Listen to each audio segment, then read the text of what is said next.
నమస్తే కిరణ్ టీవీకి స్వాగతం. నేను దిలీప్. ఈరోజు మన స్టూడియోలో మనతో ఉన్నారు కలియుగ సంతాన బ్రహ్మ lion and walker doctor YS Babu గారు.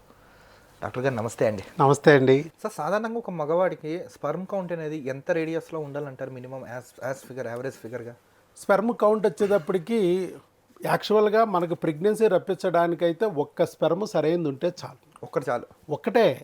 కానీ ఆ ఒక్క స్పెర్మ్ తల, మెడ, బాడీ, తోక ఉండి బుల్లెట్ లాగా దూసుకుపోవాలి. అంతే. అది బుల్లెట్ లాగా దూసుకుపోవాలంటే దానికి కొంతమంది ఫ్రెండ్స్ కావాలి. దాని చుట్టూతా అలా ఫ్రెండ్స్ లాగా మినిమం మనం మామూలుగా WHO ఇప్పుడు లెక్క ప్రకారం 15 నుంచి 20 మిలియన్స్ కౌంట్ ఉంటే న్యాచురల్గా పొందొచ్చు అంటుంది. మా అనుభవంలో కూడా అంతే. కానీ మిగతా డాక్టర్లు 40 to 60 ఉండాలి. కొంతమందికి 100 మిలియన్ ఉన్నా సరిపోదు. అసలు 100 మిలియన్లు ఈ మధ్య చూడటమే మానేసాం మేము.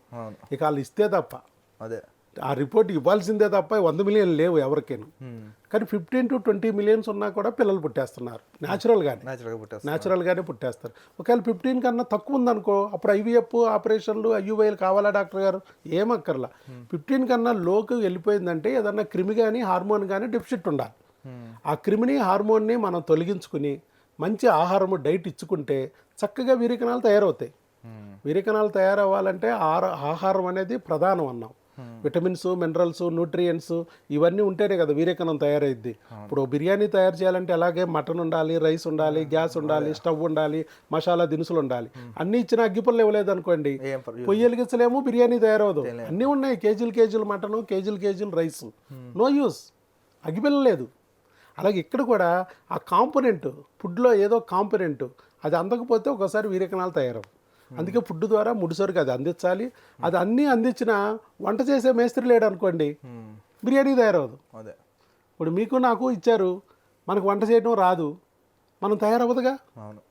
అలాగే ఎవరికో ఇంకొకరికి ఇచ్చారు పని, లేడీస్కి ఎవరికో ఇచ్చారు, వాళ్ళకి వంట చేయడం వచ్చు, కానీ అత్తిరి బిత్తిరి కుక్కులు, అత్తిరి బిత్తిరి బిర్యానీ తయారైద్ది, బాగా తయారవదు. అదే కుక్కి ఇచ్చాము, చెప్పుకి ఇచ్చాము అనుకోండి, వాడు అద్భుతమైన బిర్యానీ తయారు చేస్తాడు, 3 వీధులు కూడా గుమగుమలు ఆడిపోద్ది. సేమ్ ముడిసరికే. ఎక్కడ తేడా వచ్చిందంటే చేసే కుక్కుని బట్టి వచ్చింది. కుక్ అంటే హార్మోన్స్. ఇట్లా ఆహారము, హార్మోను, ఈ రెండింటిని బట్టే మన శరీరం డిపెండ్ అయ్యి ఉంటుంది. మన వీర్యకణాలైనా ఏవైనా సరే, అండాలైనా సరే, ఆహారము, హార్మోను, వీటికి కావలసినవన్నీ మనము ఆహారం ద్వారా అందిస్తూ ఉంటే హార్మోన్ కూడా చక్కగా మన శరీరంలో తయారయ్యేటట్టుగా చూసుకోవడానికి వ్యాయామము, అనురాగము, భార్యాభర్తల అనురాగము, ఈ బాండింగు, సరైన నిద్ర, రోజుకి 8 గంటల నిద్ర, ఇవన్నీ ఉంటే బాడీ మొత్తం పర్ఫెక్ట్గా వర్క్ చేస్తుంది.